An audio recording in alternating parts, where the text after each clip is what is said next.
And hello and welcome everyone to another episode of the Comic Multiverse. It is Sunday the 28th. I am your host as always, Joel, and joining me, my partner in comic book crime, it's Matt, everybody. We do a lot of crime, don't we, Joel? All the crime, man. Jaywalking, littering, not returning videos to Blockbuster. all the pettiest crimes. They're all the high-ranking crimes. Not returning a big video to Blockbuster would be kind of impossible to do at the moment. I know, right? Well, that's what makes it special. We beat Blockbuster on that one. We crimed so hard we couldn't crime anymore. We crimed so hard they went out of business. That was us. It was just me and Matt. And man, parking tickets, you don't even want to know parking tickets between the two of us. Man, parking tickets are no laughing matter. Like, I think in certain states they can't actually lock you up if you have a certain amount of unpaid parking tickets. It wouldn't surprise me. That and vagrancy, where it's like, what's the least amount of work I have to put in to get locked up in jail? That. Unpaid parking tickets and vagrancy. Those are the two. But, hey, how's your week been, Matt? Been pretty good. It's been getting a lot cooler here as we sort of get through the year and enter winter and spring and winter. So it's been getting a lot cooler, so I've been able to do more stuff. And I just this week started playing that Monster Hunter World on PlayStation 4. Nice. It's the first ever Monster Hunter game I've played, and it's pretty awesome. I played one Monster Hunter. It was a port on the PS2 forever ago. It was ridiculously hard, and I quit right after the first boss battle. And I know a lot of hardcore Monster Hunter fans are like, oh, they dumbed it down for the normies in this new game. Yeah, it did, and it's probably going to be a big success because of it. Sit on that, why don't you? The thing is, it didn't, because I was playing with my friend yesterday, and he has played some of the other ones. And he said, like, it's a lot similar to the other ones. There are obviously aspects that are for noobs, But like us, there's a targeting system now. Yeah, but it's pretty much the same, he said, and it's really good. It's a really fun game. And there's fireflies to show you where the fuck you're going. I know a bunch of my friends are getting it, but I'm already so tapped out after Christmas. I'm like, I can't afford a new game. I'm still playing Assassin's Creed Origins. I haven't even started South Park: The Fractured Butthole, and on top of it, I've been watching all these goddamn Sonic Fox professional professional Mortal Kombat videos. So now I bought Mortal Kombat too. I'm really good at Kano now. I've been maining Kano. Man, when he does that Kano ball attack across the thing, I love spamming the shit out of that. So, if you ever have that friend who got to a thing like 5 years too late, I'm that guy. Yeah, so in 5 years, you're like, wow, this Monster Hunter game's really good. Meanwhile, we're all playing like the fifth one. Yeah, I know, right? I'll probably get it at some point. It looks super great. Hell, I haven't even played Persona 5 yet. It's been on my Amazon wishlist. I kept waiting for it to come down in price, but it doesn't. No, because it's popular. Because it's popular, and also it's a weird Japanese niche title. It's the same way with the Yakuza games. Yeah, it's a good game, though. It is. I'll definitely have to check that one out. Oh, man, for me, I'll tell you what I did, and this will make you laugh. And this is so out of character for me. It was on in the background, and it made me so mad I had to actually sit down and watch the whole thing. There's this show called Love After Lockup, and it's like total like trash TV, total like reality garbage. But everyone on this show is so stupid and so hateable. Never have I so quickly sat down and I'm like, I'm going to hate watch the fuck out of this. I want to throttle every person. There's one woman on that show who's like, yeah, I've been corresponding with my boyfriend. He's in jail. He committed a bunch of crimes, but we're going to live together. And I got my parents to buy us a brand new house because we really need to live on our own. I'm like, and I'm like, that will never work out. And it's men and women, too. Yeah. So there's like an older guy there who's like, oh, yeah, my girlfriend, she's in jail. I've already sent her $20,000. They say you're not supposed to send her money, but I did. Jesus Christ. And another guy who's like, oh, she's getting out today. Oh, what did she do time for? Heroin trafficking. Oh, fantastic. I know her. It's like it would be one thing where it's like, oh yeah, she was wrongly jammed up on like a minor cannabis charge. I'd be like, okay, well that makes sense. No, heroin trafficking, and she was also a heroin addict before she went to jail and had to dry out because of the heroin. Jesus Christ. Yeah, man, if you have ever wanted to just reach through the TV and slap some people around, this is the show for you. Or if you ever want to feel really, really good about your life choices, go check this out. Oh, jeez. And yes, you can imagine after watching a show like this, I'm like, okay, prison dating, prison pen pal programs in my area. Who's out there for Joel? Let's check this out just for the fuck of it. And oh man, are there some winners in my area. Yeah. Oh God, yeah, another woman. There was like, yeah, I ran a meth lab and I have 3 kids, but I'm really not giving up on love, And I'm like, good on you, meth lab lady, for not giving up on love. That's good for you. Oh, that's hilarious.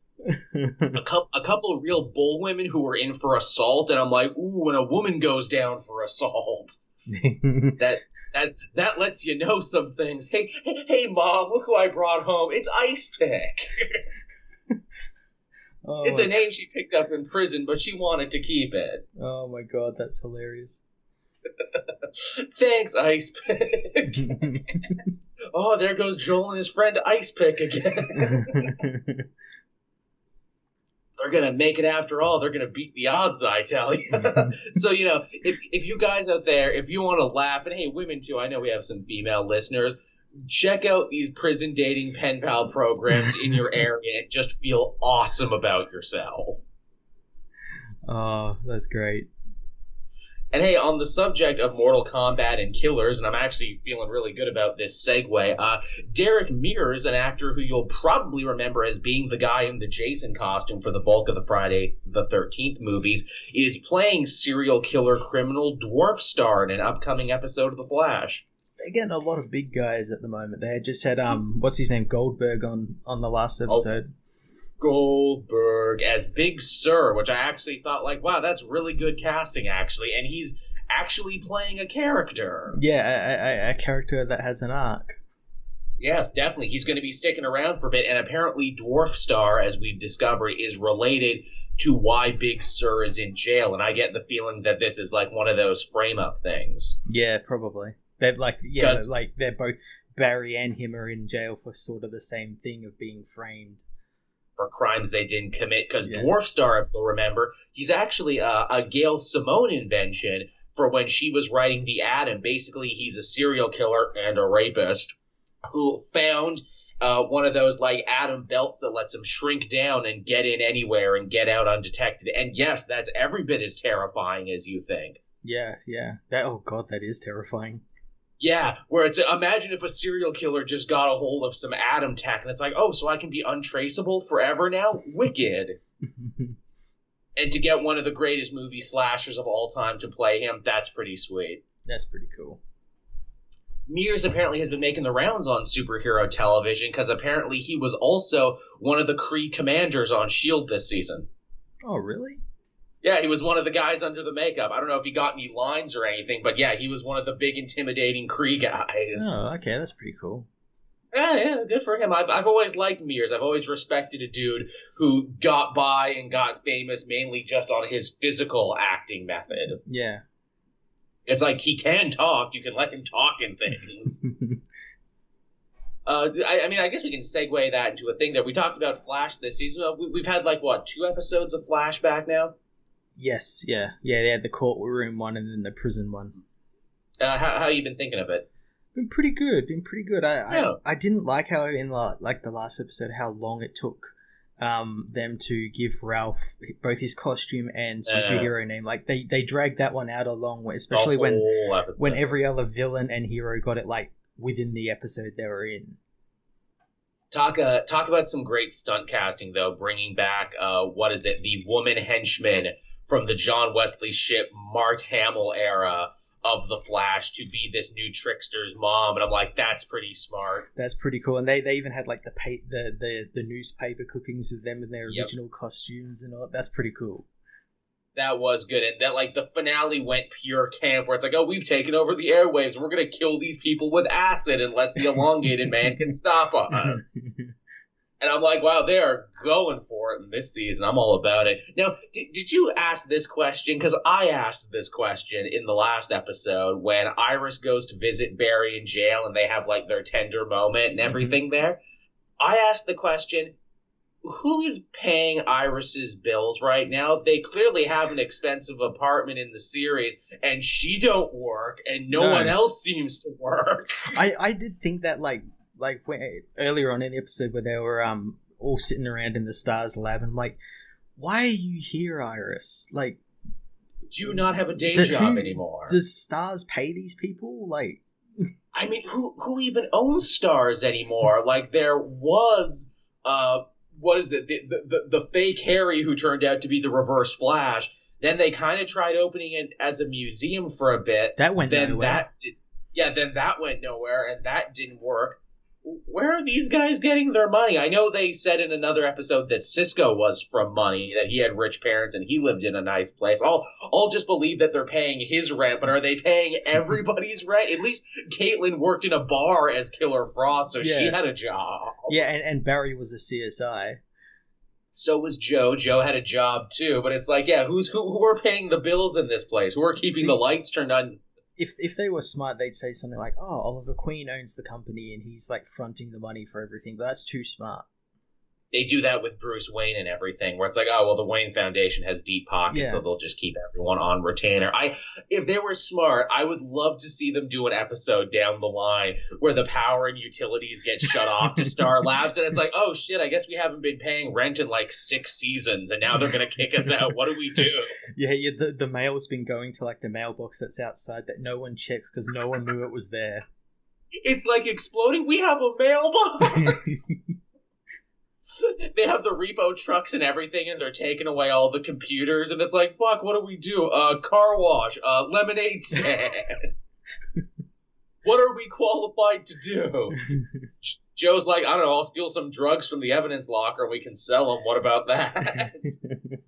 Look, it's all worth it if we can continue to be Team Flash and continue to be heroes. It's fine. See, that's a Legends plot, is what that is. Like, the shit gets repo. They need to do some shit. Yeah, when's Legends coming back? Everything else has come back. February 12th or something. It was, like, really late. I have no idea why. I think they were filming still or something. I guess Flash always starts early and Legends always starts late, because I know Flash will be done and we'll still have Legends to watch. I know, I'm really excited for Legends because Constantine's going to be in it. Yes, and apparently Kid Flash, too. Apparently Kid Flash is joining that show full-time now. Yeah, he got sick of the people on the Flash show and decided to go join this one for some reason. What a weird actor, and, like, I know there's a lot of stuff going on in his personal life that are kind of, boiling over into his professional life, but what a weird trajectory the Kid Flash Wally West character has had, from showing up to I have speed too, to I'm your partner and sidekick and I'm taking care of things when you're gone, to I don't really like it here anymore, I need to be my own man, and okay, I'm going on another show now. It's kind of like that guy who was Arsenal, how he went off to become a big movie star and that never happened, so he ended up coming back. I wonder if, because Wally's gone now and because he's doing that, I wonder if they'll ever screw around with the potential of doing another sidekick, like maybe at the end of this season. Oh, a time portal opens, and oh, look, it's Bart Allen, everybody. That'd be pretty cool. I'm just wondering why, like, they don't bring back, what's her name, Jessie Quick and her team. She was great. And like, the most recent episode, she would have done really well in it because they needed a speedster instead of some guy who can stretch. It's so funny. It's like, well, we have a stretchy guy, we have an ice woman, and we have the elongated man and all this other stuff. But at the same time, even though their powers together are arguably as good as the Flash, if not more, we need to show them being slightly incompetent, because if they can just handle things, then there's no need for Barry. Yeah. Even though you could argue they could do more, but, it's the way it is. Yeah, well, elongated man's basically on God mode. He can stop bombs, knives, acid. He's essentially indestructible. Yeah. Vibe can bring you anywhere. Killer Frost controls an element. Yeah, exactly. I mean, that's all pretty huge, but nope, not as good as Speed, though. No. Never as good as Speed.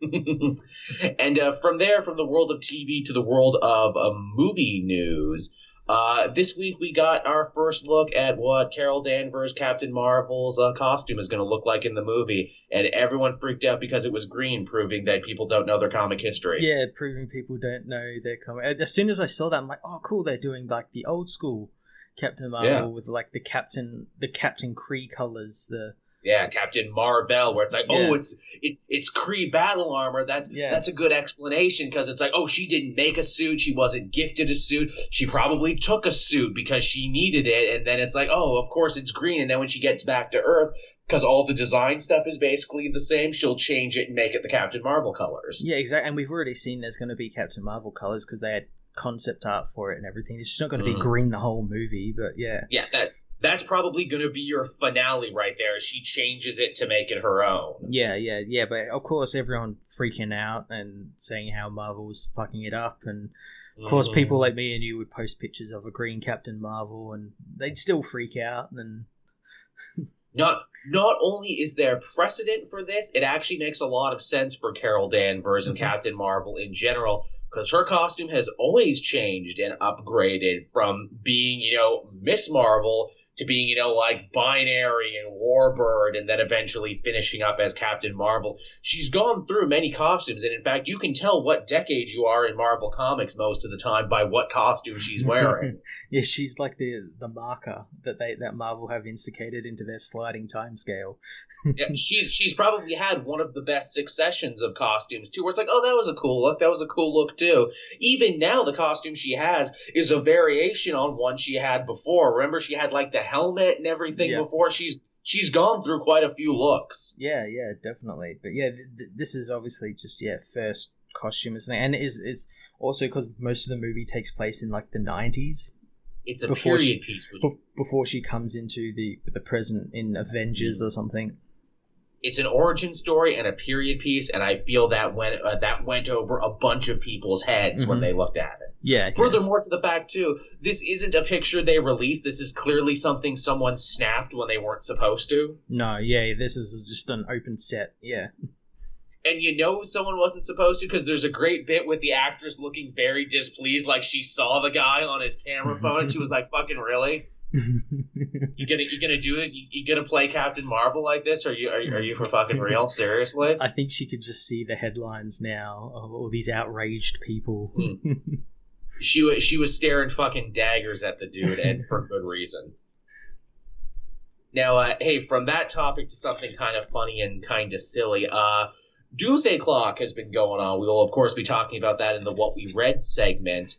But DC caught a little flack this week.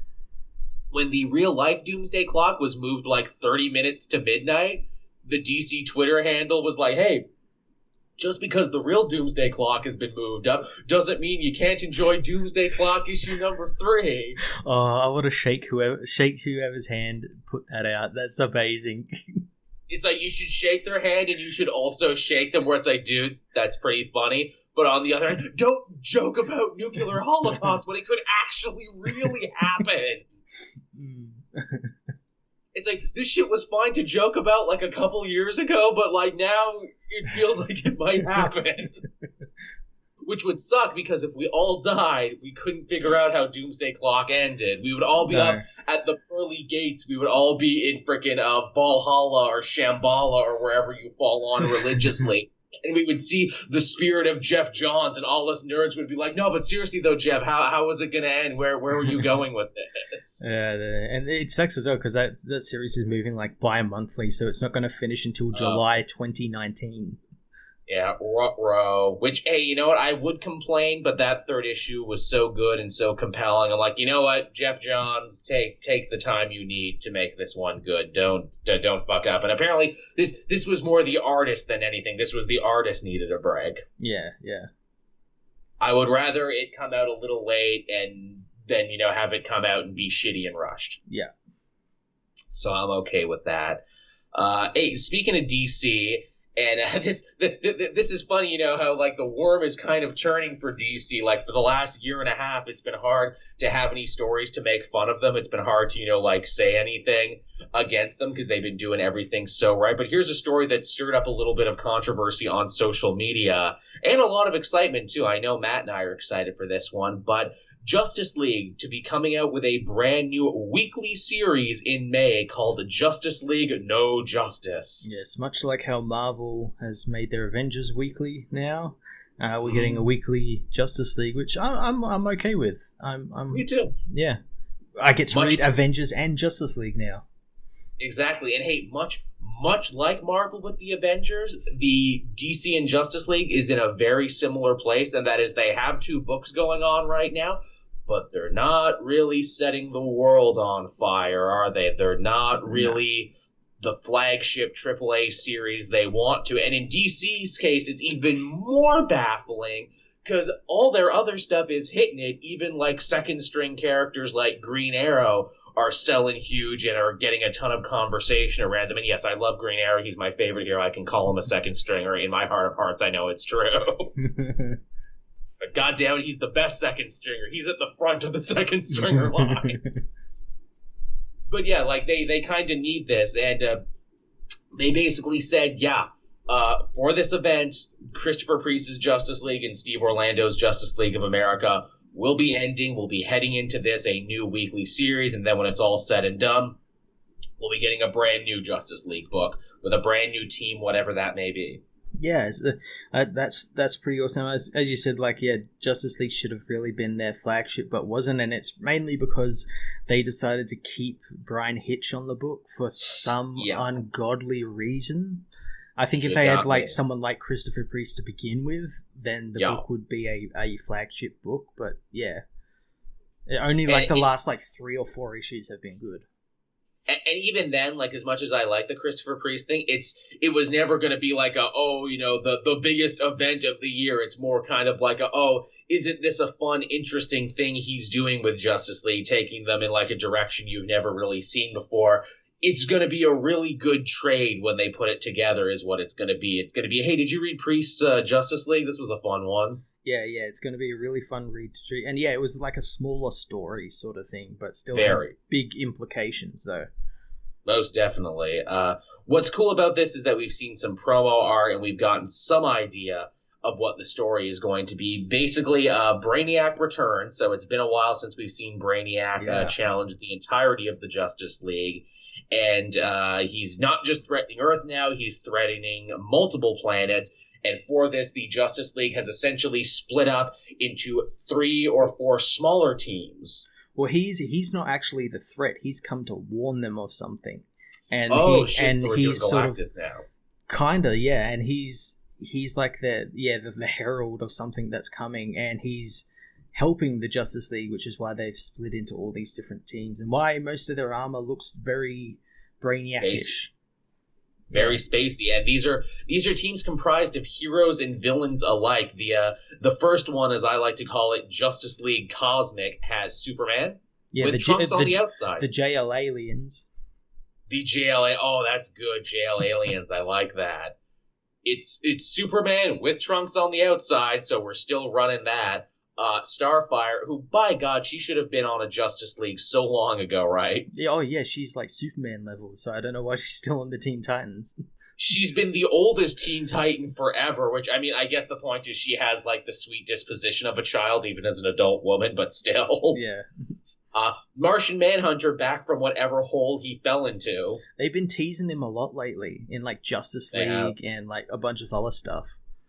Hey guys, it's me, I'm back. I went for cookies and then, got lost. Yeah, and he's in the good costume as well, with the X and the big cape and everything. Very good costume, I agree. Sinestro, hey Sinestro, what's up? Yeah, he's, back alive now. Yeah, I'm a morally gray anti-villain sometimes, and I've also had some adventures with Superman in the past, so yeah, that's alright. Yeah, why isn't Hal on this team? A lot of people made that joke where it's what is Green Lantern doing that's so important he can't help out with the space crisis that they had to call up Sinestro and be like, hey. Also, there's multiple Green Lanterns. You mean you couldn't get one of them? Yeah. Maybe wherever they're going, they need fear. They need fear wherever they're going. Maybe. Also, Starro is on this team, which is interesting because Starro just showed up in Dark Knight's Metal again. Yeah, and I hope he's written the same as he was in there, because that was a great character for him. I loved it. Where he's almost like being a troll for some reason. Yeah. From there, we have Justice League Magic, led by Wonder Woman, and everyone here has got a nice little purple color palette. We got Zatanna, who's on a Justice League. About goddamn time. About time, yeah. Which is really funny, because I remember, like, in that crappy Batman issue from last week, they mentioned, like, Zatanna being on a Justice League, so she was on a team, like a while ago that we never even saw. Yeah, I know. I like her outfit here. I like the purple. It works with her, and I like she's got like a pants fishnet combo. Yeah, it looks really good. The best of both worlds. Etrigan the Demon, again, he's basically the Hulk for the DC universe. Why is he not on more teams? Yeah, exactly. Yeah. He fits perfectly. Dr. Fate. Yeah. Again, if you're building a magical team, you got to have Dr. Fate. And I'm going to assume this is Raven, even though it looks like she has red hair. Raven, or maybe Enchantress? Yeah, possibly. But I think it's Raven. The cape makes it look like Raven. Yeah, it's hard to tell. The purple... It's funny, you change a couple colors on some characters, and then they look brand new, like you can't tell who the hell they are. Yeah.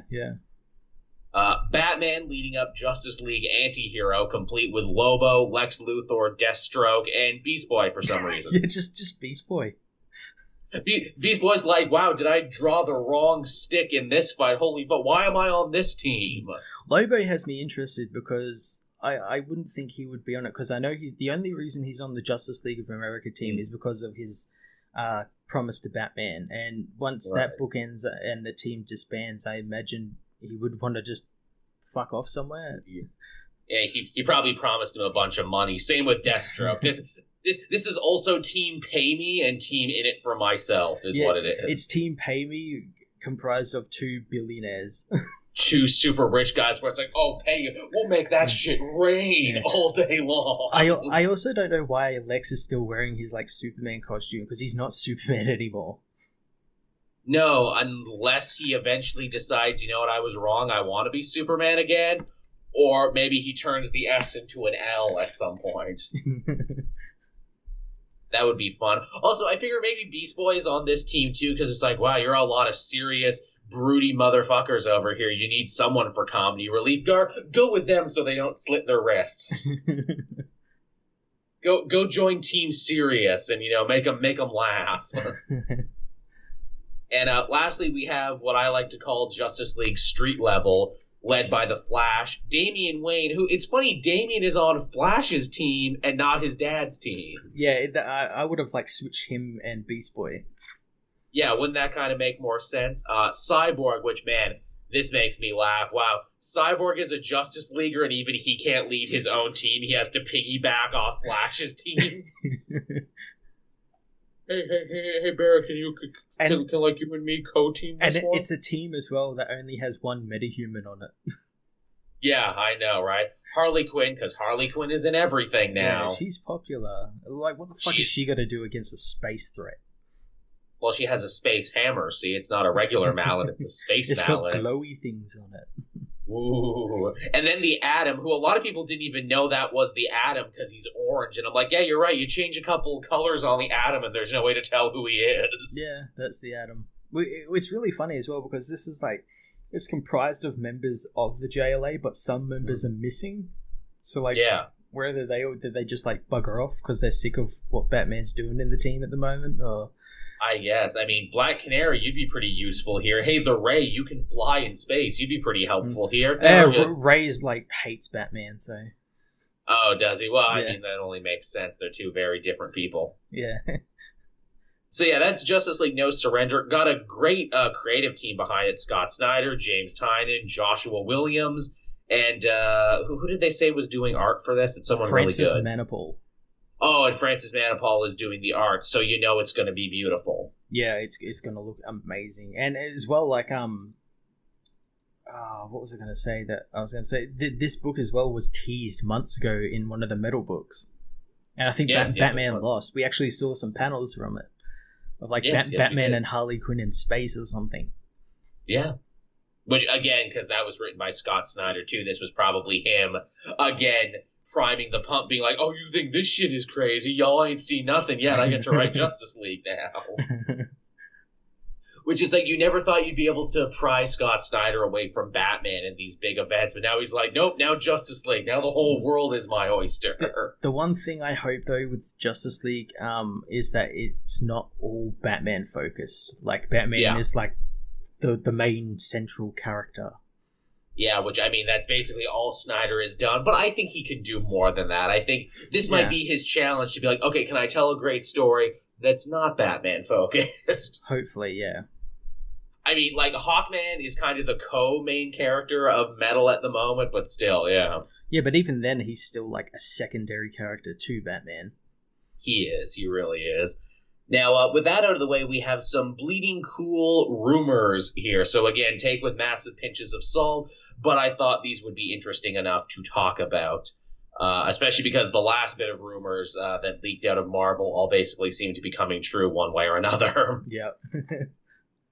So, apparently, after Avengers No Surrender, there's a chance that they might be kicking around a brand new Avengers/X-Men book. Oh, please no.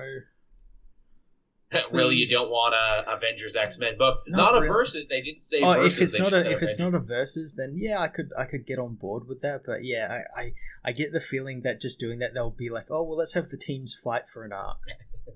You know what I think they need? What they need is, if Avengers No Surrender is a success, and I've really enjoyed the first 3 issues, they need to put the 3 plus X-Men books they have all on hold and do like X-Men No Surrender. Yeah, I think they should do that with like all of them, like the Avengers. Then you get an X-Men one, then like an Inhumans one.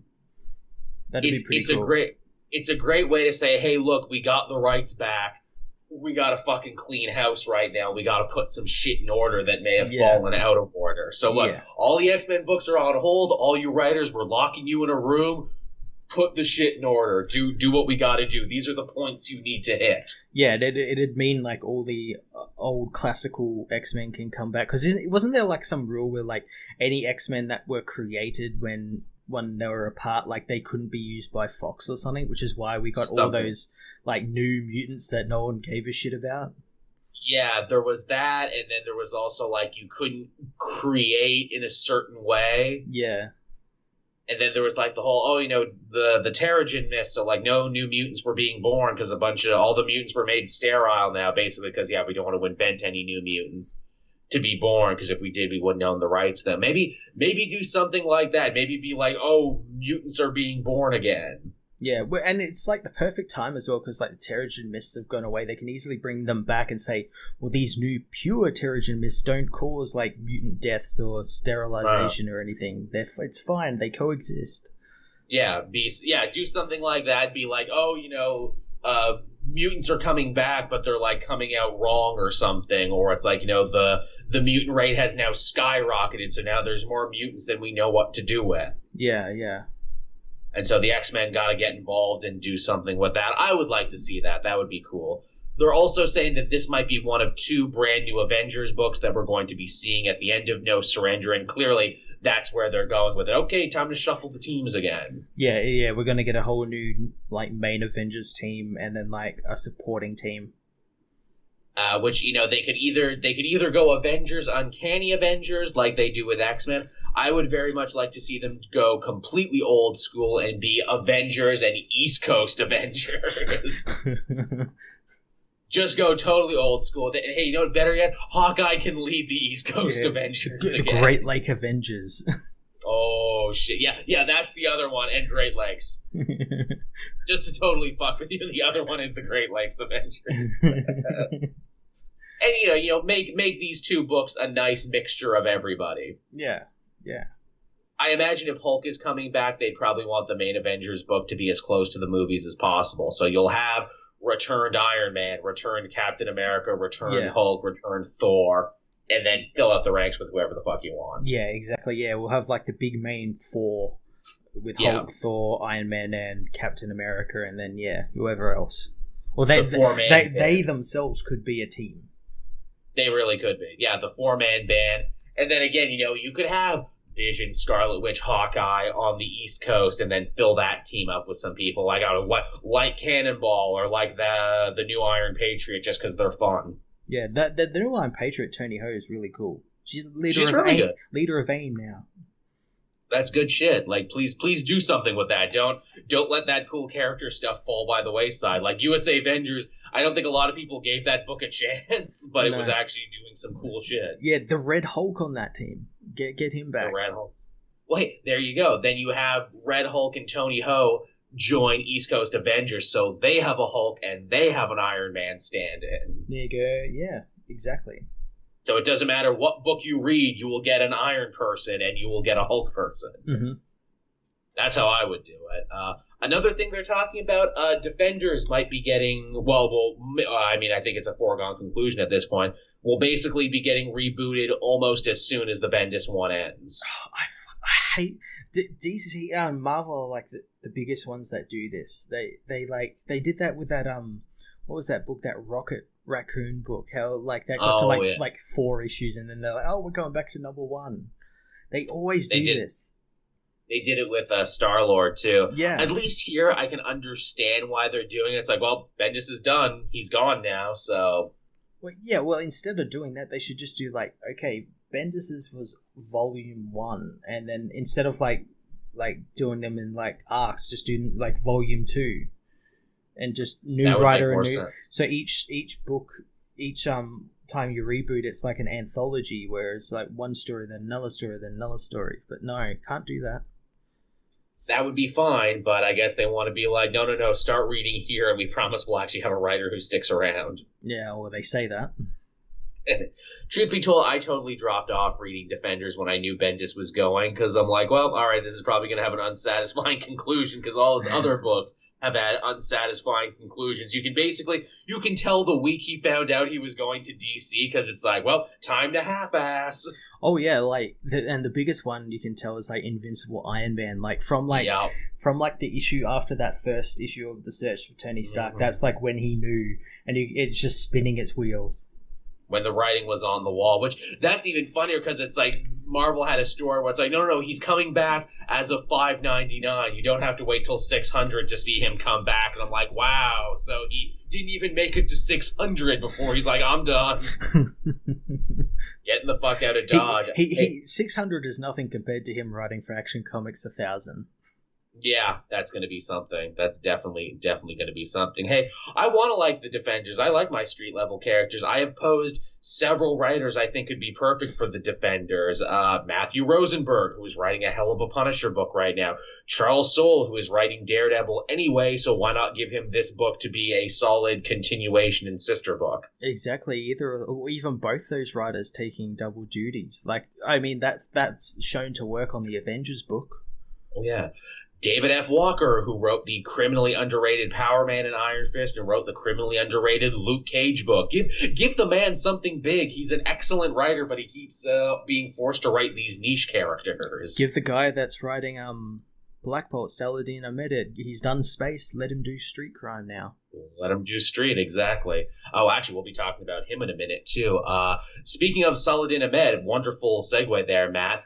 Apparently Black Bolt isn't going anywhere, so says the rumor from Bleeding Cool. Apparently editorial fucking loves that book.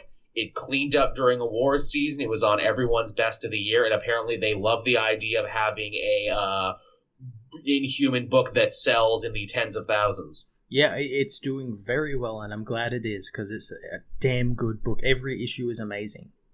Rumor is they've extended it for another arc, and if it continues to go the way it's going, they're just going to keep extending it for another arc. Yeah, they keep going and going, and it was teased in the Judgment Day issue this week, where he's going to be meeting up with Medusa again. So imagine the book might become like, well, it is a Black Bolt, but it'll become like Black Bolt and Medusa or something. Nice. Another news story here, and I don't know what the fuck to make of this one. Another potential rumor via Bleeding Cool.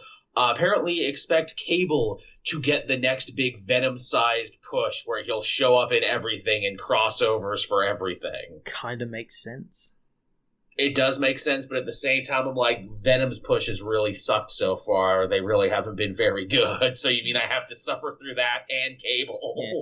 Well, I guess it kind of depends who's doing like Cable stuff at the moment. I guess. I really liked that first arc that James Robinson wrote for him, where he was traveling around time collecting time swords and shit. I really liked that. I kind of fell off after that because there was just too much on. But the new arc I heard it's okay. I guess. Yeah. It's okay, I guess. Yeah. Yeah, but I wouldn't want like something like Venom where like every other book is, you know, Cable Inc. and World of Cable and all that Cableized. Cableverse. You see, Cable has to go through time and space and find all the different Cables, and then there's Thanos Cable who comes back in time to try and kill all the Avengers with an army of evil Cables. Yeah. And there's one that like fires like symbiote cables, and it's a Venom Cable. The hilarious thing about that is I think they've literally already told those stories. Like, there is evil Cable. He's called Stripe. Yeah, and he was in like the most recent arc. Yeah. And, like, there is there is a council of Cables and everything. We saw those in Deadpool, so, like, half this shit is already real. We joke, but it's real. And speaking of this Cable thing, this apparently is very closely related to this other story, and that is that Weapon X, the X-Men book that I think we all kind of forgot but is still going on, it will continue, but it will have a major creative and team shakeup. I might then pick up, because I liked the book, but it was starting to sort of like kind of whine on me a little bit, and I got off of the last arc, and I kind of maybe should have stayed on because they brought back Nuke. Yeah, the Nuke Corps, where I'm like, oh, that's really cool, though. Yeah. Like, the first arc was really grating, and I really didn't give a shit about Weapons of Mutant Destruction, but, Nuke and the Nuke Corps, that sounds awesome. And I'm like, no, I'll give it, and I'm kind of glad it is, since it's obviously going to be going in a new direction, so yeah. I wonder what the importance of Cable will be like, hey, Old Man Logan, you can go away now because we're getting the other Wolverine back. We'll bring in another old surly mutant in Cable. Maybe he'll bring his friend Deadpool and Domino. And I wonder when they're going to start fading out Old Man Logan. Yeah, because it's like, I think he was way more popular than anyone ever thought he would be. I know it made me pick up Wolverine comics again. I didn't give a shit about Wolverine comics until he was old or until he was Laura. Yeah. It's funny as well. In the most recent All New Wolverine arc, they actually killed quote-unquote Old Man Wolverine. They shot him in the head with a Muramasa bullet, so he's like technically dead now, but Laura's going to go like dig the bullet out. It's going to be very interesting to see what they do with the X-Men. I know we talked about last week how young Cyclops is starting to disappear from more and more things that he used to be, and like, oh, he's out of Champions now, isn't that funny? Oh, he's out of this now, isn't that interesting? Yep. Which, man, here's the thing. Like, you know, if you hate redundancy in comics, I think there is nothing more redundant in Marvel than the young time-traveling X-Men. It went nowhere. I remember when, like, I think it was, like, during Secret Empire, they were, like, Magneto was, like, building a time machine for them, and it looked like they were going to be going back, and, that went nowhere. I don't even remember what happened with that story. They do that all the time. Hell, I'll do you one better. I remember when you and I still worked for Comic Book Cast and the Bendis X-Men had just started, and I'm like, time-traveling X-Men, what a cool idea for an arc. I bet it'll be really interesting when they go back. They're never going back? Yeah, what was that, like, 5 years later? At least. Shit, I can remember when they're like, Battle for the Atom. I'm like, cool, they go to the future and they meet a bunch of, like, future X-Men, including Jubilee's son and all this other stuff, right? And at the end of this story, they'll have to put everything back to normal, and everyone will have to go back to their own No, they won't. They're sticking around. In fact, they have to stay, and there's no way to ever bring them back. Like, Bendis put his foot down, like, and they'll never go back. Yeah. And no matter how that like broke time, you know, is that even possible? But yeah. And again, Bendis said, don't think about it. Just stop thinking about it. That's the one thing that like scares me about him going to DC, because DC is like so reliant on continuity and stuff like that, with like someone like him who just doesn't give a shit about continuity. it's the perfect example of, like, at Marvel, continuity informs the story. At DC, continuity is the story. Yeah, really.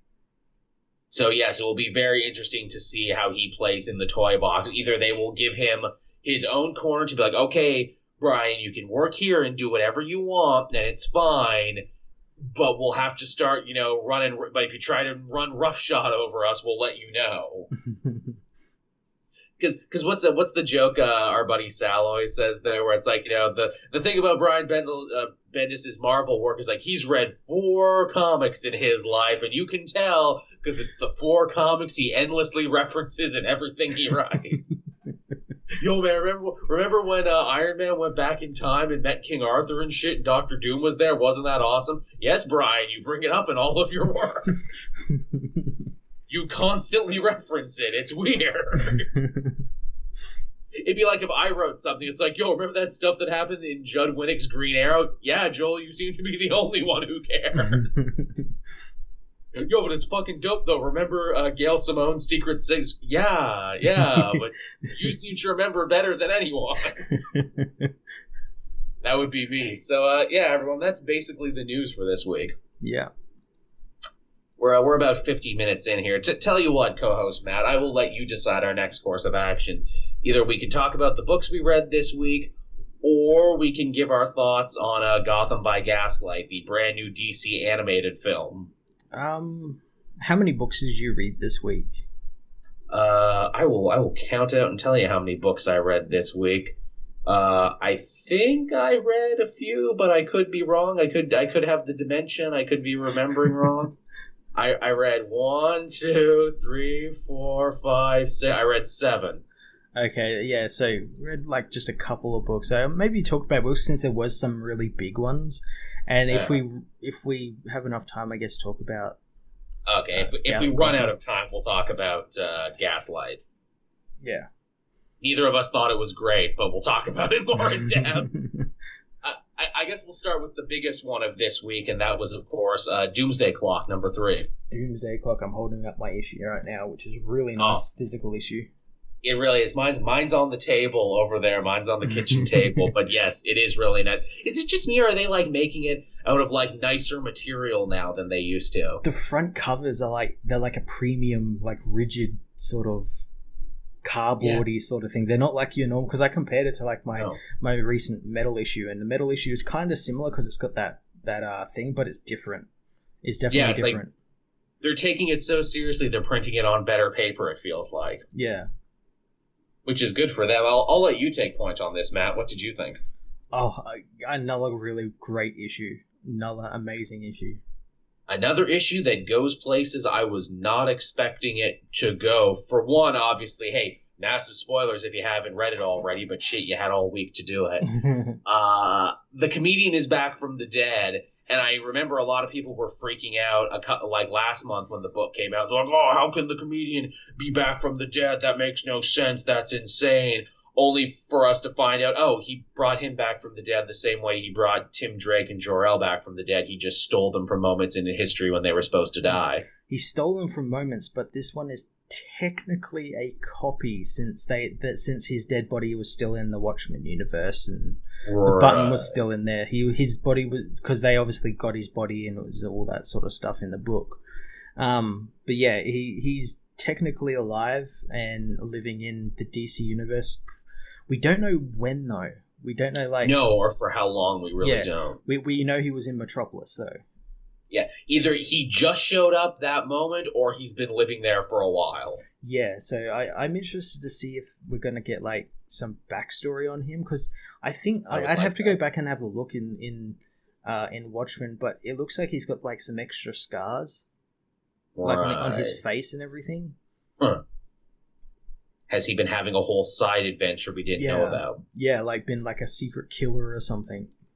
It's wonderfully poetic. He comes back and he challenges Ozymandias for a fight. And for once, the comedian has the edge in the fight, and Ozymandias has to throw himself out a window just to escape from the comedian. I really like that line from the comedian. It's like, oh, it'd be pretty poetic if I threw out that window. And in the end, he doesn't have to. In the end, Ozymandias throws himself out the goddamn window. Yeah, and That was really cool, and we also got a lot of mime and marionette this issue who are looking for the Joker. Yeah, now they are. It's funny, by whatever twisted providence, they slip their bonds and end up walking right into Joker territory, and the Jokers don't like it if you come there wearing makeup if you're not the boss. Yeah, so they end up killing like a whole bar full of people. Now, I've got an interesting theory about Mime, because obviously in this issue we saw that he isn't crazy. He actually has like imaginary quote-unquote weapons that he can use. Seemingly. And there's a lot of theories around this. Tell me yours, because I probably think something different. So, in the Watchmen universe, metahumans don't exist. Dr. Manhattan was the only one with powers. Yes. I reckon there is metahumans there, but that universe lacks like the like catalyst that turns that gene on.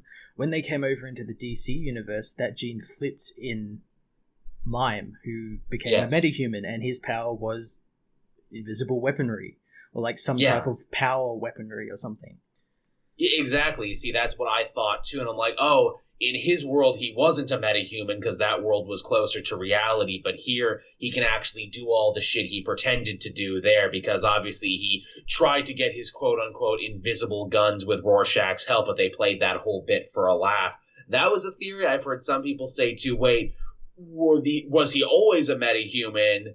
And that's why he was special to Dr. Manhattan, because he knew? Mm-hmm.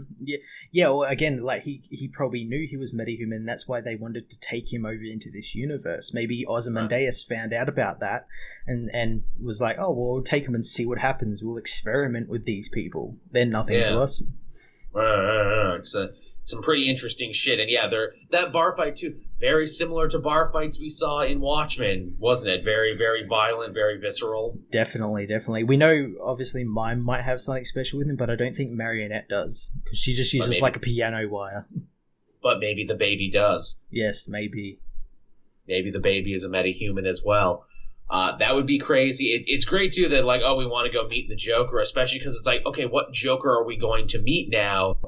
Because we're clearly in the future, because Batman has a brand new costume he's not wearing right now. Oh my god, the amount of comments I was getting on my review about from people. There was this one person who it was like an Alex Jones level conspiracy theorist. I remember you posting where they were saying that it's on Earth 1 because the costume is exactly the same. It's not exactly the same. No, there are slight differences. Yeah, and because Johns wrote both those books, I'm like, that's so stupid. But no, he's got a new costume. That person's wrong, and he's not the only person who's wrong. I saw several other so-called, trustworthy publications and YouTube channels making the exact same mistake. Oh my god. Jesus. That's like saying, like, oh, this Superman is from the 50s because he has underwear on.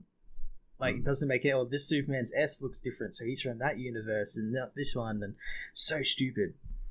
Again, you just want to be like, no, honey, no, just no, but also kind of throttle them. We are in the future. They make a point of saying it. we are an undeterminate amount of time in the future, but we're clearly in the future. Yeah. That's why everything seems to be weird and different, and why Lex Luthor is back to being a more Lex Luthorian bad guy, despite the fact that he's kind of been riding the anti-hero, anti-villain wave for a bit. Yeah, no, this Lex Luthor kind of felt like a whole villain. Yes, very much so. We learn a little bit about Reggie the Rorschach, or Rorschach 2. Very little about him, but we actually kind of get to see some flashbacks to like where he was on Squid Day. Yeah, and he was heading into town to see his family when a giant squid attacked his car. He blew up the city. I don't know if that's why he loves pancakes, but he loves pancakes. Yeah, he loves Alfred's pancakes. Which I bet Alfred makes a mean fucking pancake, I can only imagine. He's probably been making them for 30 years, so... Oh, man, he probably makes some, like, Cracker Barrel pancakes where it's like, oh, there's a little banana in there, a little pistachio sprinkled on top. little powdered gold because he's rich. Yeah, no, but that Rorschach Batman interaction, it was everything I wanted. I didn't want like them to suddenly just get into a fight and just fight. It was just Batman. Like, I like that Batman realized he was talking to a crazy person, and he's like, okay, I'll sit down and read your diary, and Yes, it's fine. Also a potentially very dangerous crazy person who was able to make it past all my defenses and make it into the cave. He was in my fucking house, which means he probably knows who I am. Yeah, well, he does. He immediately says it's Bruce Wayne. And I like that Rorschach thinks that, like, Batman is, like, a serial killer because he has, like, a collection of, like, items and everything.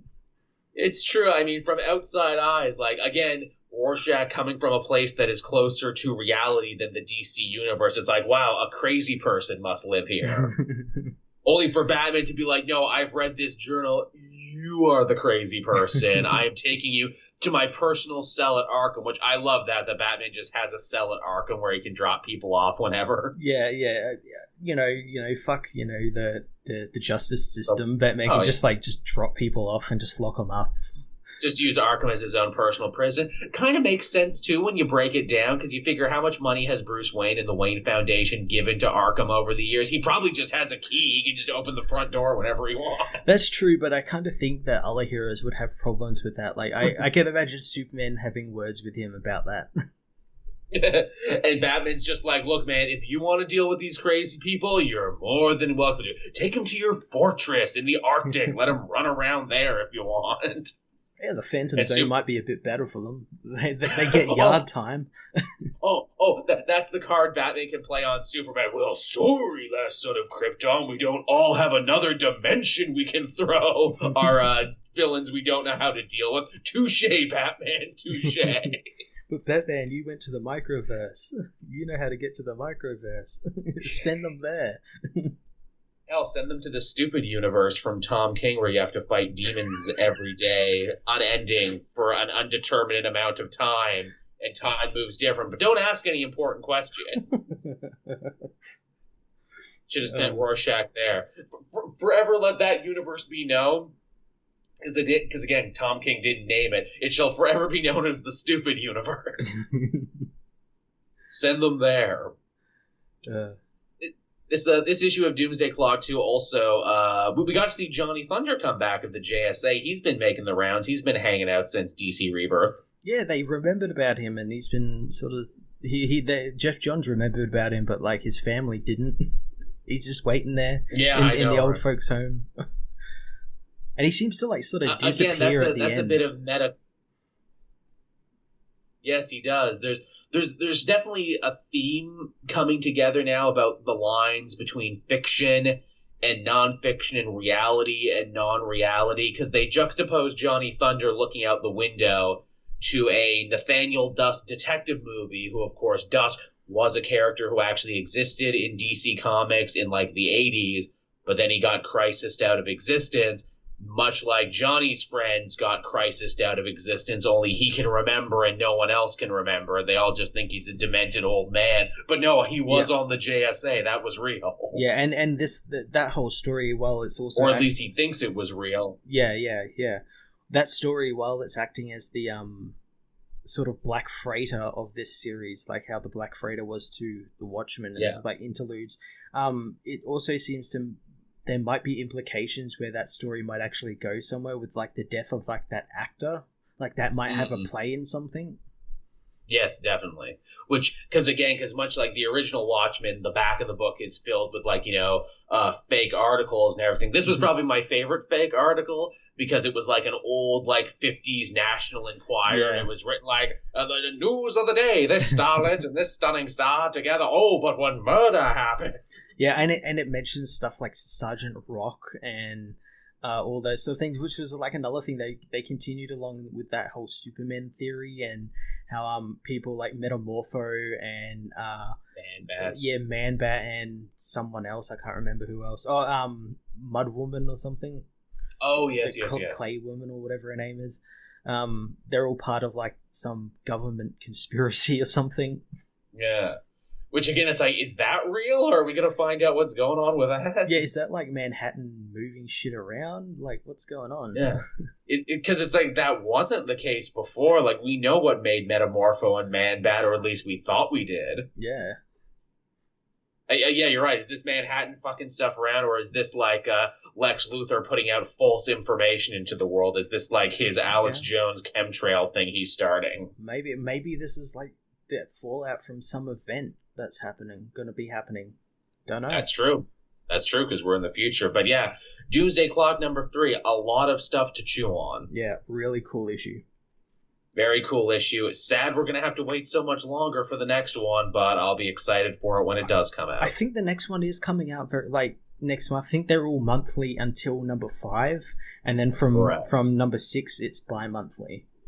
Which John said on Twitter he didn't want it to go bi-monthly, and he says he's going to try and get it back on a regular schedule as soon as possible, because, yeah, I'm sure he doesn't want to wait until 2019 for this to be done as well. No, he probably wants it to finish really quickly. Especially because we don't know what the fallout from this book is going to look like. Exactly. Because it's like, no, we really got to get this done, because we're going to be changing everything. We don't want another forever evil fiasco where new books are spoiling the ending of our book. No, we don't. No, that was bad enough. I guess from DC to Marvel, we can talk about the Avengers. No Surrender, Part 3. Part 3, really good. I really enjoyed it. Yeah, much more down-to-earth, character-focused, Jim Zubbian kind of issue, where they kind of put a spotlight on Quicksilver of all characters. And I hadn't been reading Uncanny Avengers, but it's okay if you haven't, because they basically get you up to speed on everything that's going on. Yeah, they basically tell you what's been happening, why Quicksilver and Rogue are kind of like fighting each other. And yeah, I hadn't been reading it, so it was nice to get a little, like, this has been happening in this book sort of thing. Yeah, Pietro's feeling like the odd man out and everything. He feels like he can be helping. And in a way, he got hero blocked by Voyager, because the Black Order blew up Avengers Mansion, and he's like, oh, I can finally do it. I can do like I do in the movies. I can save everyone. I got my Jim Croce mixtape all ready to go. Voyager teleported everyone. Yeah, God damn it. She had her spellcast time was shorter. Yeah, I know, right? Like you could tell, like, Pietro's hero dick was like, yo, but then at the end of it, it's like, oh. What am I gonna do with this hero dick? I got nothing. Aww. Yeah, we found out who the guy in the shadows is behind this game, and this is a Grandmaster. At least one of them. Yeah, we joked about that, saying like, I know, it's funny. That was a very particular flashback they showed to Avengers 70 and Grandmaster, and like, aren't games fucking with the Avengers and Earth his bag? So yeah, he's at least one of the forces behind this. He's obviously playing against someone in this game, and the real mystery is, well, who the hell is the other guy? Yeah, we don't exactly know. He just gets referred to as Challenger, which is obviously like he's the challenger of.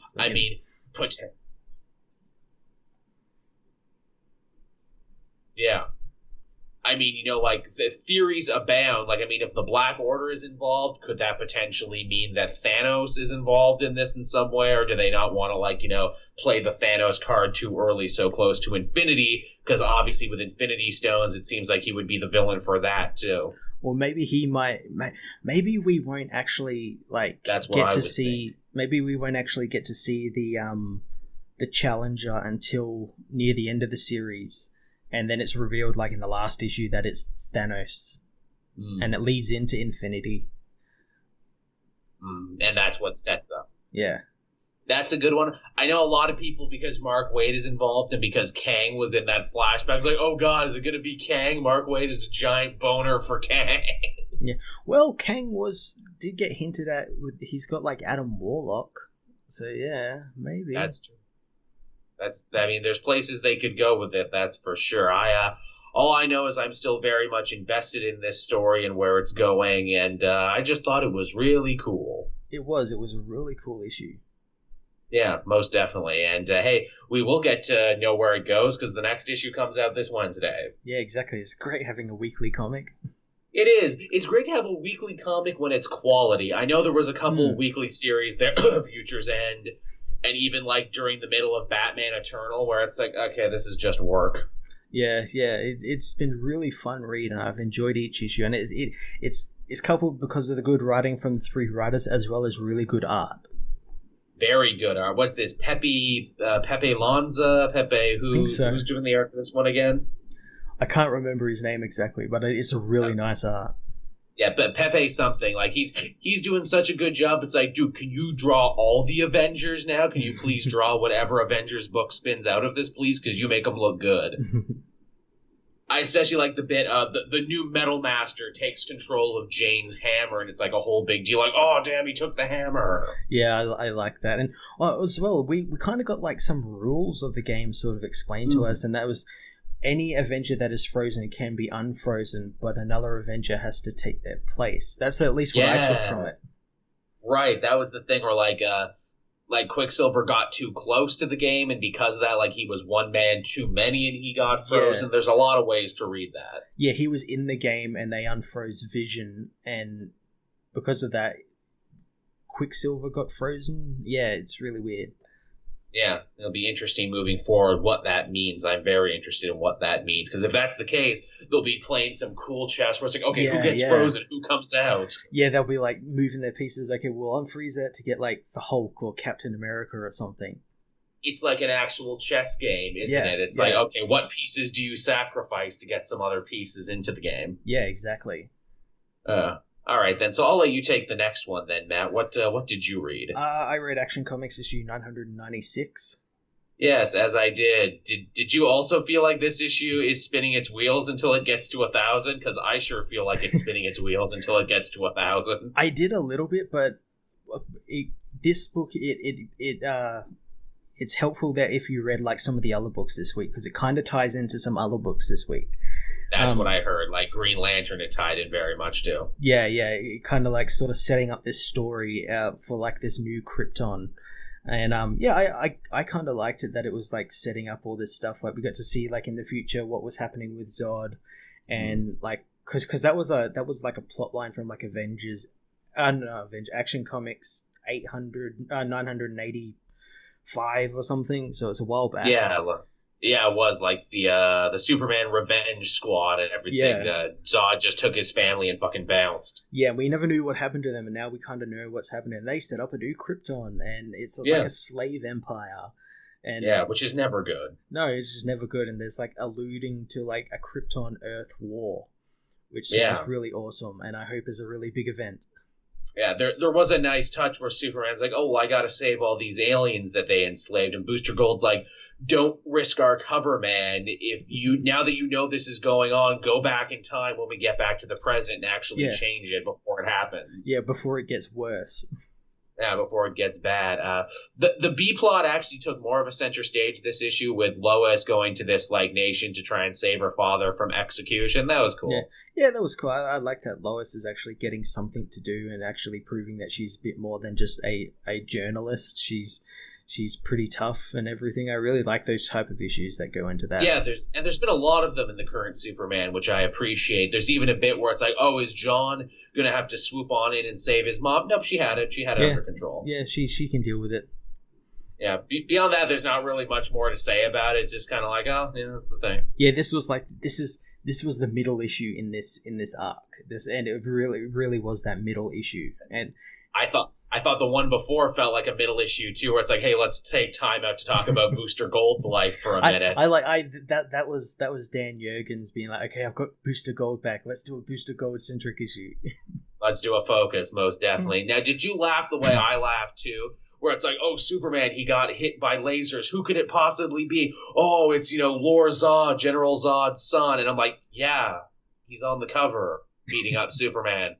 It's not a mystery when you put it on the cover. Well, that's the thing. Like on the cover, that's pretty much just General Zod on that cover. Like if you looked at that, I would go, oh, that's General Zod. Same clothes General Zod was wearing in the Green Lantern and everything. But yeah, the switch with it's funny because I had people get angry because they're like, that's not General Zod. I'm like, technically it is, because this is Lord Zod and he's now a general. He will be General Zod. His full title, when you read, he may not be the General Zod, but he is most definitely a General Zod. Yeah, but I really like that, and I hope they bring up like books like Last Son of Krypton and everything, because they technically still canon with Superman. Yeah. So Superman technically raised this kid for a while.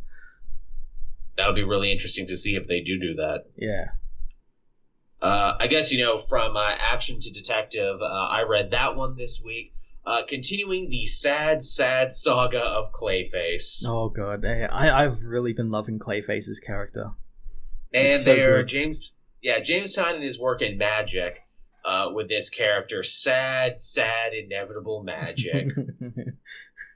Clayface is rampaging because of the first victim getting him to absorb all this extra clay from the mudroom. And basically every member of the team has their own way that they're going to try and stop him. Luke Fox releases a bunch of Batwing drones, which I thought was really cool. Yeah, doesn't he have Azrael, like, controlling them in that, like... Yes, he does. Like, a really sick-looking VR unit? Very much so. And they're like, hey, we're going to get our win back from the last issue, right? When he beat us up? No? Okay. That didn't work. No, it's like, man, poor Batwing and Azrael. It's like you two are just in this book to lose. I cannot remember the last time either of you won a fight. So they have that idea. Dr. Victoria October and Cassandra Cain, they have a serum that they think can get him back, but they're afraid with all the extra clay, it might be hard for him to retain his human form. He might just freak out all over again. And stay in a monster form. And yeah, which would be bad, but also, kind of true to his character, forever trapped as Clayface. It's Batwoman who's like, I can end it. I can end it real good. I have a special gun. Yeah, my dad in the colony gave me a special gun. Just give me the word Batman. I'll just fucking shoot him. I'll put him down like Old Yeller. And Bruce is like, no, what the fuck are you on about? And it's like, Batwoman, why do you have this, like, murder streak in you right now? But it's like, she's also kind of right, though, when he's threatening the whole city. You don't want to agree with her, but the book kind of forces you to be like, if it comes to that. And it does. It does, and, like, you know where it's going. Like, Cassandra is heartbroken. The rest of the Bat family is going to hate her, but Batwoman will stick to her, no pun intended, guns and be like, look, you can hate me for what I did, but trust me, you would not be alive to hate me if I didn't do what I did. Yeah, no, I don't think he's dead. He's not going to be dead. He's going to come back somehow. I guess we'll see. They kind of seem to be implying they're going to be making some room on the Bat family soon, because, like, Anarchy kind of saved the day. He's the one who defeats the first victim here in this one. And they kind of be implying, like, well, if Spoiler wants to run off, they could use another person on the team. Or, maybe Tim tries to stay good to his word and goes with Spoiler. They're going to need a new tech guy on the team. So they could easily slide Lonnie in there. Also, I don't know if it's a cover for Detective Comics or a cover for Batwoman, but it's her leading a brand new version of the colony, and Azrael and Batwing are on her team. Oh, Jesus. They only want to be there because they realize, we got all this new tech. We can kill someone now. We could actually win a fight. Well, I mean, Azrael has no problem murdering, even though he's sworn off. And Luke, I think, just likes to build things. But yeah, like, really, after everything Batman has done for you two, you're going to go behind his back and join Killy Batman's team? The one thing I'm really surprised with this book, and like since they made like a really big deal out of him, is like, where's Duke? Yeah, where is Duke? Like, he's just like buggered off somewhere. Well, Duke was never a member of the team. That's what I mean. Like, why wasn't he? They were like trying to make a big deal out of him. Why didn't they put him onto the team? If you were going to do a Bat family centric team, why not put the one character you're trying to run with? Well, I suppose most of the missions are at night, and for some reason he can't work at night. No, yeah, apparently he's got the day shift, which, I mean, it's a thing. I think I'm sure it came down to James kind of being like, but I want to write Tim, though. Yeah. But I want to write Tim, though. Tim is my Robin. I didn't invent Duke. Let Scott write Duke. He can write him as much as he wants in his book. I'm not going to. Yeah, that's true. And I'm better off for it because I like Tim. I like Tim too, and James is doing God's work in getting Tim back to the way he used to be in this book. Yeah. The way that only a fan can, and I appreciate that one. So yeah, that's Detective Comics, everyone. People say it was the feel-good book of the week. This was the feel-bad book of the week, but it was still great. This is a depressing book. And Kate Joel of the Comic Multiverse podcast says Detective Comics number 973 feels bad, bro. That'll be like the thing on the back of like the trade, the hardcover trade. It feels bad, bro. Why Clayface fill me with feels? What else did you have? I had Hal Jordan and the Green Lantern Corps issue 37. Yeah, you 37. alluded to this. Yeah. Hal and all that. Hal and Kyle go off on a mission to sort of look into. They've heard reports of like unsolicited like mining operations and stuff. Like they don't have their permits or anything, so they're off to like find out. And they're like, hey, these these aliens are like making things that is way beyond their level of intelligence at the moment. What's going on? What a very Star Trek setup there. Oh, you better get your paperwork in order. That's what it was like. Well, they're police force, so I'm going to write you a ticket. Fair enough. A space ticket. Gonna write it with their rings. Yeah, and they find out that General Zod is on this planet and he's taken over, and of course they act like they should and immediately attack him. And the General's just like standing there, like, I've done nothing wrong, I've helped these people and everything. And he's like, the thing I missed most about the Phantom Zone was the sunshine, which I get plenty of here. And he's playing that card, really. Yeah, and he just proceeds to just absolutely beat the shit out of both of these people and just absolutely wail on them. And if it wasn't just for him, he got his wife involved, Ursa, and his son involved, and the Eradicator involved. Oh, they so all had a chance. It's a 4-way Kryptonian beatdown on these two poor GLs. Yeah, and they basically get captured, and it looks like he's going to start a war with the Green Lantern Corps. Oh, goody. On top of that, we also got kind of fallout from the last issues, which was the return of the Guardians. That's right. Actually, like robed Guardians in the red and white robes. John Stewart, of course, isn't happy because, like, hey, you guys last time caused Blackest Night and all this terrible shit happened. You guys are always the villains. It always brings down that you guys are always secretly bad. Yeah, but this is obviously like a new lineup of Guardians, all of which, over the course of Green Lanterns and this book, have proved themselves to be different from the other Guardians. Right, so they're not Ganthet and all those other guys. Ganthet and Saeed are on the team, but they realized what they did is like terrible. You got to keep those two around because those are the two Guardians that people actually know their names. Yeah, they're around and they realized that, and what they did was they made John, because John was threatening to quit since they joined. What they've basically done is made John the Guardians of the Guardian. Oh, he who watches the Watchmen. Yeah, he's the one who's going to be like overseeing them, and if they ever step out of line, it's his job to like smack them back into line. Good for him. Good for John. I'm happy he has a good job. I'm happy he got a promotion. Yeah, he got a promotion from like leader of the entire Corps to like Guardian of the Guardians. Does this new job come with benefits and leave pay? No. It comes with none of comes these with things. dental and medical, right? Not really. I mean, we can get you into the alien machine that will cure your illnesses, I'm sure. We can take you to the dentistry planet of, Calcia 4. Oh, but they make you pay so much, though, on Calcia 4, though. Dentistry is never free, no matter where you go in the universe. But it's a planet full of dentists, I know. They're terrible. Oh, that's great.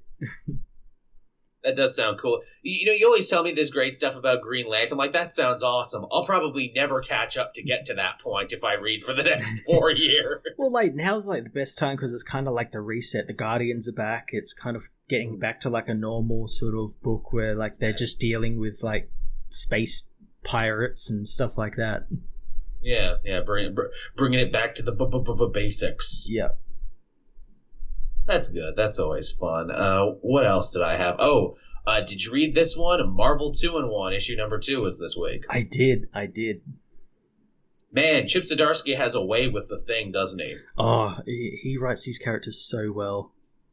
I really missed getting to, read, just Shirley as hell Thing. Hey, that's good looking statue there, East. You're doing a good job. Yeah, they brought back Alicia Masters. Like, yeah. Oh yeah, I forgot. That was a fun character. Yeah, I completely forgot about her and like, oh, that's nice.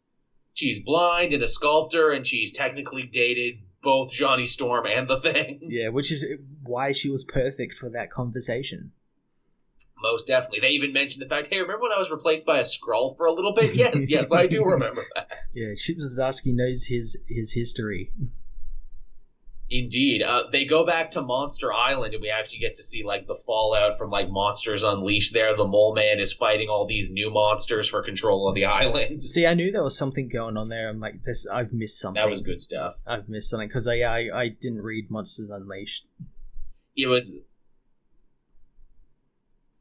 It was from that. It's basically old monsters versus new monsters, and it's funny they frame it like a political election, like they were going to actually cast votes for who the new king of Monster Island was going to be. Yeah. Then the two Fantastic Four guys show up, and they're like, "Oh, whoever kills them gets to be leader."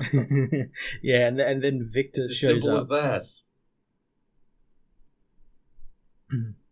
Oh man, he steals the show in this one, doesn't he? Chip Zdarsky writes such a wonderfully arrogant Victor Von Doom. It's so amazing. It's so well handled. So great. It's great too because he walks the line of like, hey, here's Doom as a hero, but also reminding you why you loved him so much as a villain and why he's probably one of the greatest supervillains ever created. Yeah. And then they even go out of their way to kind of retcon a little Fantastic Four history because, the whole point of this issue was for Ben Grimm to find, the site of their first adventure, his first adventure with Reed. And he assumed that was the first adventure with the Fantastic Four on Monster Island. But no, it was actually their first adventure from when they were in school together. Yeah, when they played a prank on Victor. And I thought that was a particularly nice touch.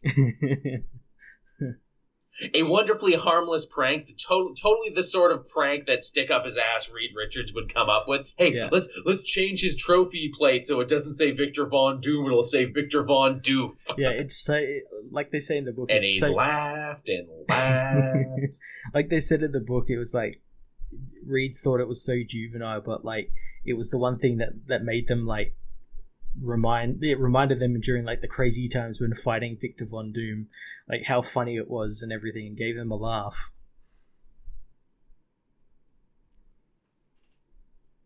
Even in his darkest moments, he would whisper to himself, Victor Von Doom. And I love too. We see like the look of murder in Victor's eyes too, and it's like, oh, and that's the day he started down the path to being Doctor Doom. That was the straw that broke the camel's back. That was the final insult. It's just really well handled, and again, and they build it so well too, because it's like, well, what could they possibly have done? What was this trick that they played that made Doom so angry? What was it? Oh, it's the simplest, most preschoolist joke. But that's something that Victor would find like really like offensive and everything, and I think that's why like he was so angry about it, because it was so simple. Especially for a dude who will end up talking in the first person. Doom is eternal. Doom is power. Doom is everything. Yeah, that was really well handled. That was a great setup and payoff for the joke. Yeah. Also, this issue, like, I don't know whether you got this as well, but it kind of alluded to maybe Johnny knowing that Reed and that might be dead, and that thing lied to him a little bit. Yeah. Like there was like this panel where it had this like look at his face where like maybe he got a message too, or maybe he got a message from Sue. Right. Yeah. Yeah. Yeah, definitely a lot of interesting places they could take this story. I'm totes into it. Yeah, it's really good. It reminds you why people missed the Fantastic Four the way they did. Mm-hmm. What else did you have, Matt? I had the final issue of Nightwing: The New Order.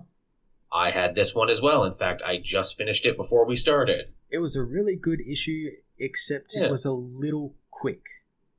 Indeed it was. I imagine you and I had the same issue, and that is, hey, is anyone going to apprehend Lex Luthor, or is he just going to run off?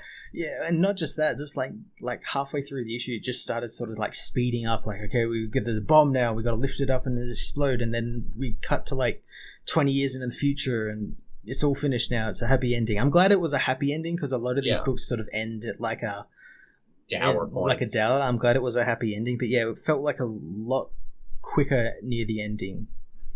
I think this is a common thing with Kyle Higgins' work, where he's like, oh crap, I wrote 7 issues worth of material in this 6-issue series. What gets cut? Yeah, and I imagine there was quite a bit that was cut, like the Lex Luthor thing. Like, I want a follow-up series on that. Yeah, where does Silver Fox, Superman, and Lois Lane, Hope Lantern do to catch Lex Luthor one last time? Yeah, that'd be a really good issue. A really good, 1 issue or 2 issues. Hey, if this is popular and sells enough, maybe that's why Kyle Higgins put it in too, where it's like, no, I want you to pay me again to write this story. And I gladly would. I would happily read it too. One thing that I really enjoyed and what warmed my heart, I don't know if you picked this up because I don't know if you read Kyle Higgins' Nightwing run before it was over back in the New 52, but Jake Grayson, when he's talking about his father, he says, everyone always thought of Nightwing as the one who catches you when you fall. That was the last line spoken in the last issue of Kyle Higgins' Nightwing. Oh, that's awesome. He referenced himself, and it referenced what I think was probably one of the best lines he ever wrote, and perfectly summing up Dick Grayson as a character. It's like, no matter where I go in the world, no matter what name I take, where I go as a superhero, I'm still that kid from the trapeze. I'm still the one who catches you when you fall. That's cool. Really, really well handled. Yeah, that was a good little Elseworlds. Yeah, I really liked it. I'd like to see, what's the next Elseworlds? Have they announced any more? I know, there's that Etrigan one running now, and I guess, that Raven one is technically an Elseworlds. Is it? I thought it was a 12-issue mini. Oh, is it? Is it? It might be an Elseworlds. I don't know. There's obviously White Knight, which is still going on. Yeah. There's the Dark Prince Charming, which is 2 issues. They had 1 issue, and the second issue hasn't come out yet. Yeah, I think they're far between because they're graphic novel size. Yeah, which looks really pretty. And then when I'm like, well, if it's only 2 parts, I'm not going to read this now. I'm going to wait till the second part comes out, and I'm going to read it all in one go. Yeah. I know they've had a couple Elseworlds coming down the pipeline. We're finally going to get to see Green Lantern Earth 1 soon. That's an Elseworlds, and that's a whole Elseworlds in and of itself because it's in the Earth 1 line. Yeah. But yeah, there's a lot of ones going on. I'm sure they'll announce more now that this one is over, now that most of these Elseworlds are getting really well received. Yeah, they really are. They just need to bring back the Elseworlds banner and just call them all Elseworlds. Maybe they will now. I mean, they've started officially referring to them as Elseworlds again, where for years before they were kind of afraid to mention that term. They're at least able to mention it now. Yeah, that's good. That is good. But yeah, that Nightwing one, pretty satisfying, especially if you've been a fan of Kyle Higgins' work. I hope they tap him for more DC work. Yeah, he writes these characters really well. Especially because I'm not a fan of the new direction of Nightwing right now. I would love it if he got to come back to Nightwing. They're like, hey, this one's pretty good, and Sam Humphries isn't setting the world on fire like we thought he would. You just want to write Nightwing again now, and we won't jerk you around like the last regime apparently did jerk him around. He was quite vocal about how jerked around he felt in the New 52 era, because he was a young writer, fresh out of the indies. They didn't really give a shit about him. Yeah, and I don't think they really gave a shit about Nightwing either. No, they did. But now it's like, oh, if we put him in blue and make him a big deal, people like him again? Oh, okay. Yeah, oh, wow, that's so strange. Here's the thing. I interviewed him one time. It was near Christmas, and he had clearly had a couple drinks, and I was the last interview he had to do of the year.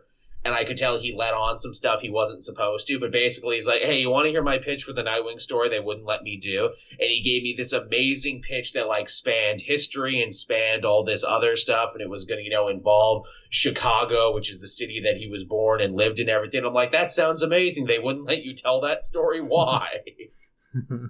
He's like, yeah, I was going to delve into the nature of sidekicks and everything. And we would meet, the Batman and Robin of Chicago and what happened to them. And, what life as a sidekick truly means. And I'm like, that sounds amazing. And they wouldn't let you tell that story? That's bullshit. I'd read that. That'd be another really cool, Elseworld story, maybe. If he couldn't write it in the ongoing, write it as an Elseworld. Yeah, Nightwing and the Sidekick Crusade. Yeah, I'd read it. I'd read the hell out of that one. So, yeah, I only have 1 book left, because that was another one of my 2. How many more do you have? I just have 1 as well. Okay, cool. Then you can go. Inhumans Judgment Day, issue 1. Oh yes, we're closing up shop on the Inhumans now. We're wrapping it up. That's what this issue was. This was the farewell tour of the Inhumans. This is this is the last time you'll see us, maybe for a little while, since the X-Men are back. What a wonderful, strange run they've had, the Inhumans. At least there's going to be a bit of closure for everyone who was fans. Yeah. This issue was really a closure. It kind of closed up a lot of the plot lines from, especially Royals. This was Royals issue 13. But it sort of mentioned stuff from Secret Warriors and Black Bolt and everything. But yeah, everything that's been going on. The Inhumans are back at Earth or on the moon, and they're getting ready to fight the progenitors who are coming to Earth to try and capture the Inhumans after realizing that they might be actually worth something. And how meta. Yeah, yeah, how meta. The Inhumans might be worth something. We better grab them up. But yeah, it's just about like they trying to figure out how to fight them, since they, as Marvel Boy put it, these people cage solar systems. So like, how do you fight something that can like hold a solar system in their hand? You know, how do you fight something like that? And Maximus is like, we fight them in the astral plane, where we actually have an advantage with all our psychic powers. Is it really? And they get Rita to send them to the astral plane by making him one of those cards that he uses. And it's really cool, really cool. And they go there, and it's all like Medusa sort of meeting up with Black Bolt, who is also there for some reason. We don't know why he's there for some reason, and they get some closure on some stuff before he's taken by Lash. Lash is back. Yeah. Well, Lash was in his most recent issue. Oh, was he really? Holy shit! Yeah, he like gate crashed Creel's funeral. Lash is so funny because Lash is like, "Hey, we've created Inhuman Magneto. Oh, look, he's on TV. Everyone's gonna love him." But yeah, it was really cool, and like the Primogen, which is like the pure Terrigen, that is what they were going to go find to help cure the Inhumans of their sickness with no Terrigen mists.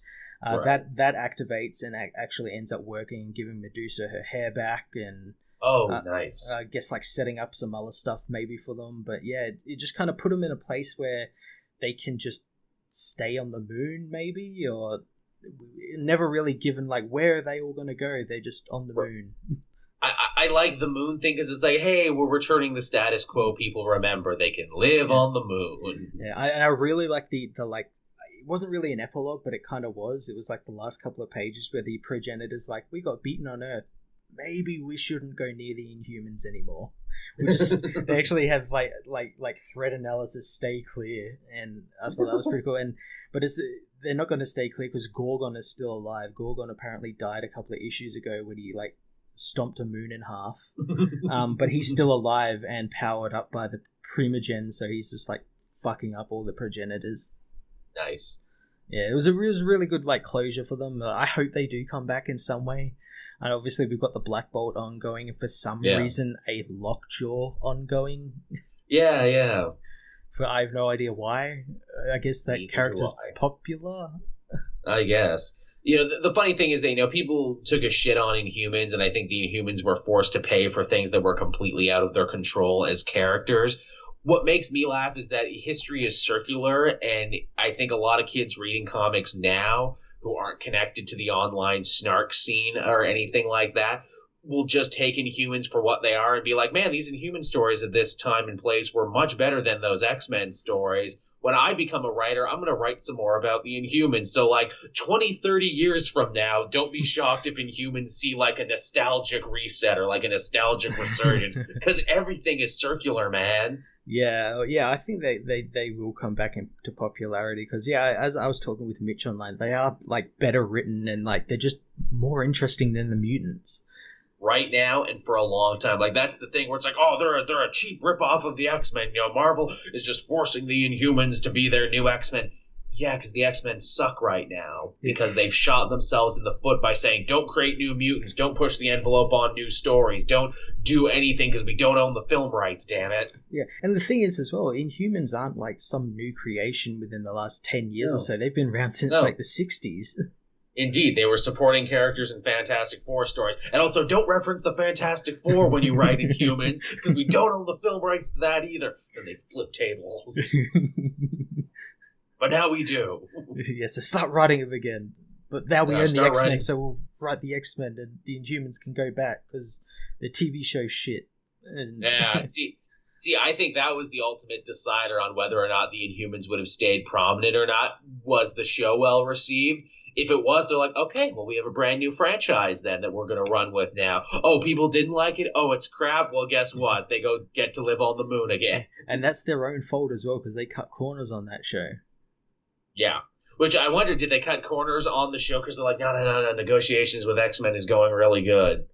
Yeah, that's another. I think they cut corners as well as like gave it to someone who is just like shit at like knowing what to do with these characters, like Scott Buck of all people.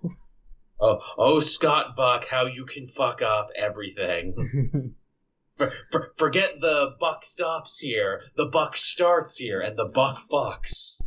No, the buck gives no fucks. The Bucks gives no fucks, and you will have no luck with the things you like if Scott Buck is in charge. let that ring out throughout the internet. Scott Buck fucks. Fucks right in the Bucks. There you go. Oh, we are exactly 12, and I love it. And I guess the last book I read this week, and I'll be quick with this one because admittedly very little happened, the new Spider-Man issue, which is very much like that Inhumans Judgment book. It's like, okay, wrap up all these loose ends because Dan Slott is leaving. Yeah.